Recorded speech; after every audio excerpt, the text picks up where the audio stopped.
ভান্ডার পাচ্ছেন, নিন, খুব ভালো কথা, কারণ এটা তো আপনাদেরই পয়সা।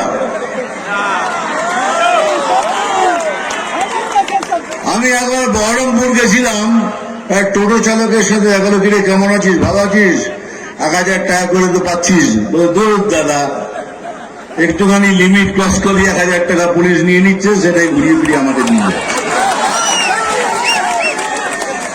সত্যি কথা, রিয়েলি বলছি, আমাকে বললো যে জবাবে, তাহলে আপনার টাকা আপনাকে ফিরিয়ে দিচ্ছে, কিন্তু একবার ভেবেছেন 1000 টাকা তো নিচ্ছেন, খুব ভালো, কিন্তু আপনার যে ছেলেটা, যার বিবেক আছে, যে এইসব কূটনীতি দুর্নীতি করতে চায় না, সে ঘরে বেকার বসে আছে, একবার ভেবেছেন? আপনার মেয়েটা ঘরে বসে আছে, একবার ভেবেছেন? আপনার স্বামী বেকার বসে আছে, একবার ভেবেছেন? আপনার পীড়িত বাবা মা বাড়িতে বসে আছে, ভেবেছেন? কেননা ইনি আয়ুষ্মান ভারতকে আসতে দেননি। আয়ুষ্মান ভারত এলে পরে 5 লক্ষ টাকা সেবার জন্য আপনারা পেতেন। অনেক লোক পায়, পুরো ভারতবর্ষের লোক পাচ্ছে, কিন্তু বাংলার লোক পাচ্ছেন না, কেন? উনি আটকে দিয়েছে, আয়ুষ্মান ভারত হতে দেব না। তার মানে ইনডাইরেক্টলি বলছে আপনারা মরুন, যাই করুন, আমি ভালো থাকলেই হলো। তাহলে কি ভেবেছেন 1000 টাকায় আপনার এত কিছু হয়ে যাচ্ছে? হতে পারে না, হবে না। তাই দয়া করে সবাই মিলে একসাথে ম্যাচ ছাতার নিচে এসে এবারে সংকল্প নিন, এই সরকারকে আমরা তাড়াবো, তাড়াবো, তাড়াবো।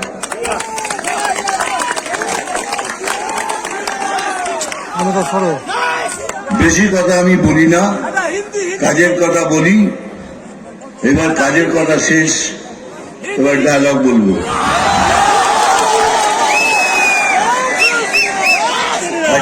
ওটা তো বলতে পারবো না, কে রাজভোগ খিচুড়ি এখানে, খাবি তোরা এখানে সেখানে, এই রে সাপেরটা না রে,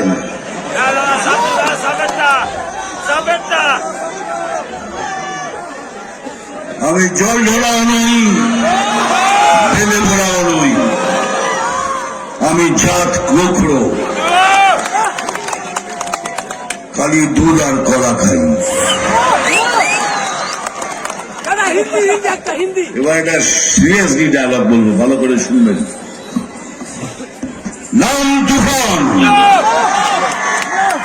বছরে 1-8 আসি, যখন আসি তখন প্রলয় ঘটে, আর যখন যাই, যারা নিজেকে ভগবান মনে করে তারা নিজের অস্তিত্ব খুঁজে বেড়ায়।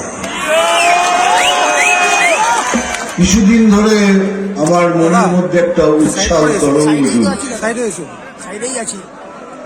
মনটা ভালো নেই। কেন নেই সেটা হলো এই জন্যই কি আমি কি এখনো পশ্চিম বাংলায় আছি না বাংলাদেশে আছি।